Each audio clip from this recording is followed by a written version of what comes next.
May buntag mga igsoon. Mahaw na mo? Awap pa. Ayaw sa. Sa to, unang pagbasa mga igsoon, usahay mag-house blessing ko na ay mga dugo sa pultahan gibadlis sa mga magpa-blessing sa ilabalay. Sa una, wa ko kasabot. Ano naman yung ano ila mabadlis ang dugo ila pultahan. Unya ang bata, ila kurusan diri ang bata nagdugo sa kadang mag-birthday, ihawag manok.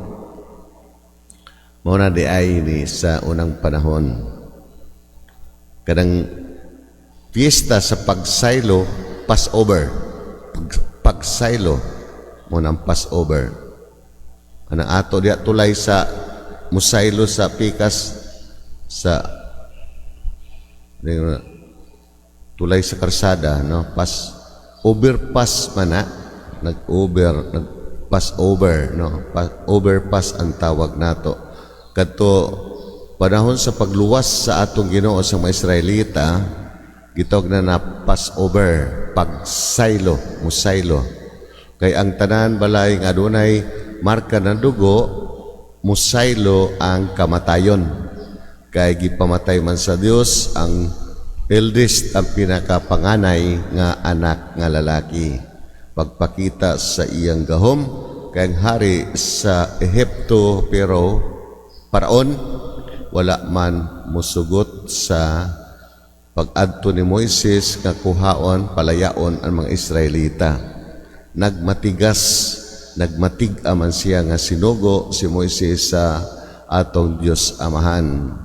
Muna para ipakita sa hari na ang nila Diyos na may ilang ang Diyos po. Ang hari na po iya Diyos. Pero dili ang Diyos ni Abraham, Diyos ni Jacob, o Diyos ni Isaac.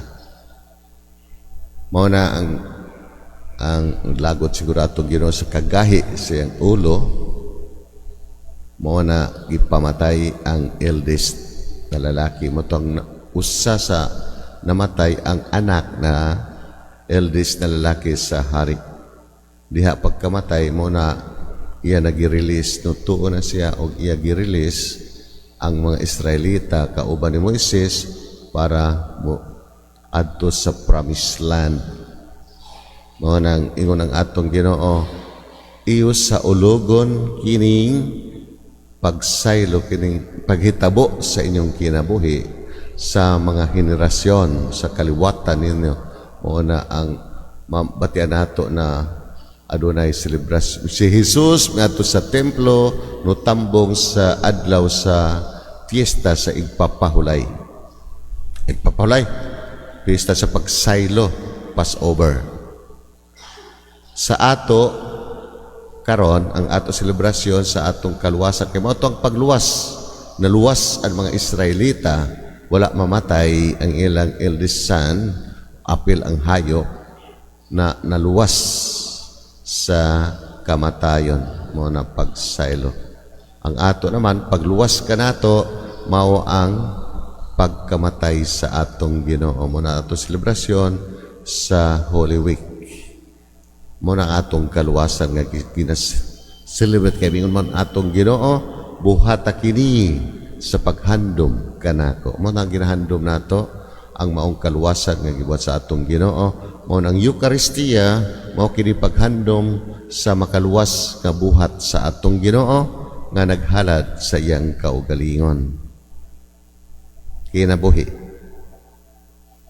Mao na mutambong kitag misa ato kalawato ng atong Ginoo kay sakripisyo ang iyang gihalad, iyang kinabuhi at iyang gihalad alang kanato. Muna, grabe ka na, no? Unya dili nato dawaton ang iya paghalad sa iyang kaugalingon. Ato kayo kalawaton atong Ginoo kung wa tay sala nga mortal. Og sa atong ebanghelyo mga igsoon, naghisgot og adlaw igpapahulay. Pahulay man ang atong Ginoo na muhatag katag panahon ngadto sa atong Ginoong Dios.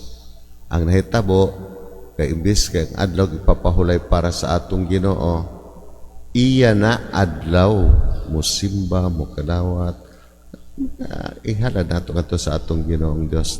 Dili ta mabisi sa mga buluhaton kay iya na sa Dios. O sa ato gibuhat kawaton pa jud nato ang maong adlaw para sa Ginoo. Nanay unom ka adlaw an sa Dios isara kawaton pa jud nato. Unya usa na lang ka oras ang para sa Dios o simba mamati sa mga pulong kalawaton ang Ginoo o pamalandungan niya pulong di pa jud buhaton sa atong mga igsuon. Ato pa jud kuhaon. Kamo kay hinimbahon man kamo kay bisan ordinary days musimba manggani kamo na problema sa inyo. Ang atong uban mga kaigsuunan man, mga igsuon. Kay pila ra ka porsyento in taon ang musimba.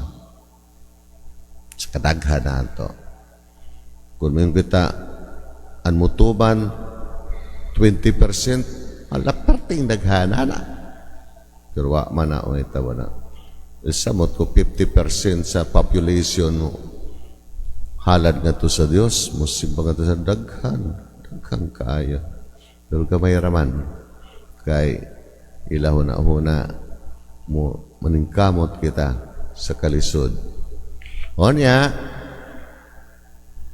diha sa adlag papahulay nangukit og uhay trigo ang mga tinun-an Jesus. Ingon ang Pariseo, supak ka na sa balaod sa Dios sa iyong gibuhat. Kay nagtrabaho ka mo, nangani sila para makakaon. Nangutlo og uhay. Gigutom naman to. Nakudi sila, nangawat ba? Ngawat. Wala gigutoman. Nakasala ba to? Yung atong Ginoo. Wala, kay gigutom sila. Pero ako magtudlo ninyo na mangawat mo kung gutomon mo. No? Gigutom sila. Yun yan sa mga Pariseo. Baka mo kabasa sa balaod, sa panahon ni David, nung ngaon sila sa pan nga gihalad sa mga pari sa templo na pari ran makakaon. Nakasala ba to sila? Wala, kay gigutom ang mga kaubanan ni David. Ang puton ini, mutabang kita mga igsuon, labi na sa gigutom, sa naglisod. Kay importante ang kinabuhi. Gitaga nag-privacy, number 1 nga, pagtagad sa Dios ang kinabuhi sa tao. Mugani sa ato balaod pod. Kadang na ay emergency, usa kay sa ambulansya. Pot magpakilid kay banggaan ka kun ikaw pakilid kay giapas ang kinabuhi. Nung nagsakay ka to ambulansya, pakilid ka kay banggaan jud ka kay kinabuhi giapas ngadto sa ospital. Wa sila maghuna-huna nga ato banggaan nila mamatay to na daghan ano ang patay na. Pakilid jud ka kay give priority to those who are in need of extension sa kinabuhi. Ang uban mo ng problema dako kay ang uban pamatyo naman noon, patay naman noon, magpakamatay pang uban. Way kalaban-laban sa bata, patyon, napay mga ginikanan, kastiguhon ang ilang anak hangto na namatay na noon.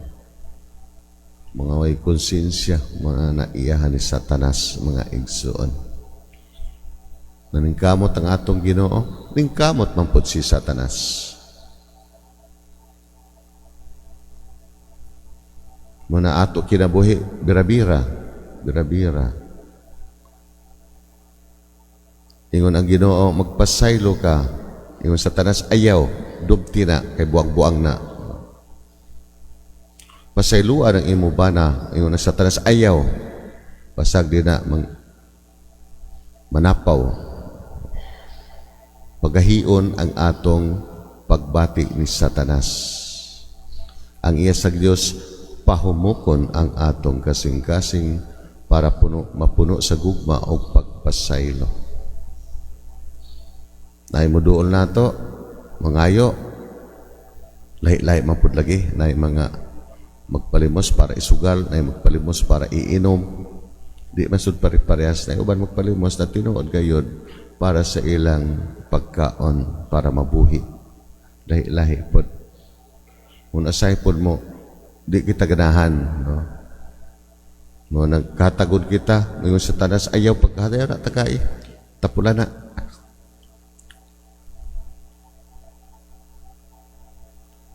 Kada magsuon, na may tubig-tubigan na magsuon, muduol ang wala taon, muduol, mangutang, muhangyo,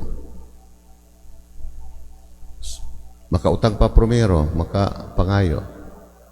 Isunod, matagan pa pero mayawyawan sa igsuon. Ikatulo, di na dyan makadala. Utang kaway bayad, di ka mo bayad. Pero tabangan na lang unta, magtinabangay. Kaya na may iya, tubig-tubigan man siya, para mo asinso po ito iyang kinabuhi. Ano ba ang pagtinabangay mo? Generosity ka na iyahas sa Diyos ang pagkamanggihatagon. Ang pagkahakog iyaha ka na ni Satanas, mga igsuon. Mga mangayo ganing atong simbahan ug tabang para sa Pilgrim Center, sa atong Pastoral Center, ayaw pagmakuli mo paambit, mo hatag usab. Amen? Sharing of the blessings. Kay iya man sa Dios ang grasya, ato pagbahinan ang panginahanglan sa atong Ginoong Dios, panginahanglan sa katawhan sa Dios, panginahanglan sa atong parokya, makikambit kita, panginahanglan sa atong mga igsuon, di kita maghinakog para na ato deposito dito sa gingharian sa Dios. Kadang good works, maayong buhat nato, deposit man na dito sa atong Ginoo, dito sa gingharian sa Dios para maabot ang panahon nga ato ra na kobrahon kung kita pagatawagon na sa atong Ginoo para mo pahulay sa dayon. Manindog kita.